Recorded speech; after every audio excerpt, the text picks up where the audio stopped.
असम में बीजेपी सरकार को मुसलमानों के घरों को तोड़ना पड़ गया भारी। असम के मामले को लेकर भड़के सऊदी अरब के शेख। मोदी सरकार की वजह से अरब देशों में शुरू हुआ भारत का बहिष्कार।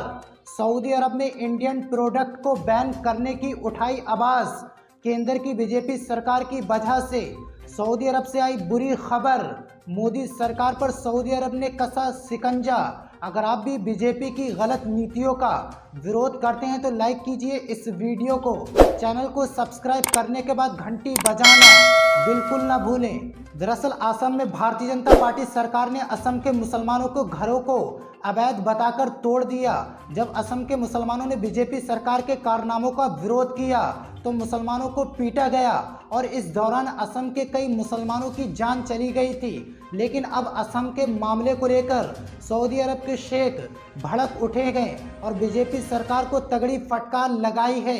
सऊदी अरब के शेख मोहम्मद वहद ने बयान जारी किया, जिस ट्वीट में उन्होंने लिखा कि वह ठंडे खून में एक मुसलमान को गोली मारते गए। उसके बाद कैमरामैन 2 बार शरीर पर कूदता के बहुमत इसे सही ठहराता के कोई अदालत नहीं, कोई कानून नहीं, कोई अधिकार नहीं। मीडिया इसे पूरी तरीके से नज़रअंदाज कर देता कि अब वाई कोर्ट में उन्हें हमारा जवाब मिलेगा।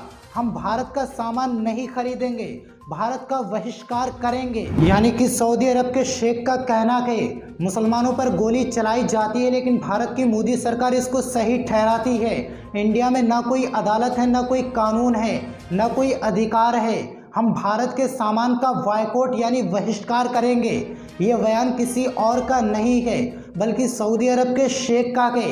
हालांकि जो सऊदी अरब की सत्ता में बैठे हुए हैं यानी कि जो सऊदी अरब के बादशाह हैं उनके मुंह पर अभी भी ताला लगा हुआ है, लेकिन सऊदी अरब के शेख इस मामले को उठा रहे हैं, बीजेपी सरकार पर शिकंजा कस रहे हैं। सऊदी अरब के शेख भारत के खिलाफ जो बयान जारी किया है वो मोदी सरकार के कारनामों की वजह से कर रहे हैं। सऊदी अरब के शेख का कहना है भारत के सामानों का बहिष्कार करेंगे यानी इंडियन प्रोडक्ट्स का अरबी शेख बायकॉट करेंगे, इंडिया के सामान को नहीं खरीदेंगे। ये बयान सऊदी अरब की तरफ से जारी किया गया है। ये मोदी सरकार के लिए शर्म की बात है, लेकिन इसके बाद भी मोदी सरकार अपने ऐसे ही कारनामों को अंजाम दे रही है और ऐसे ही हथकंडों को अपना रही है, जिसकी वजह से दुनिया भर के देशों में भारत का नाम खराब हो रहा है, भारत का नाम बदनाम हो रहा है।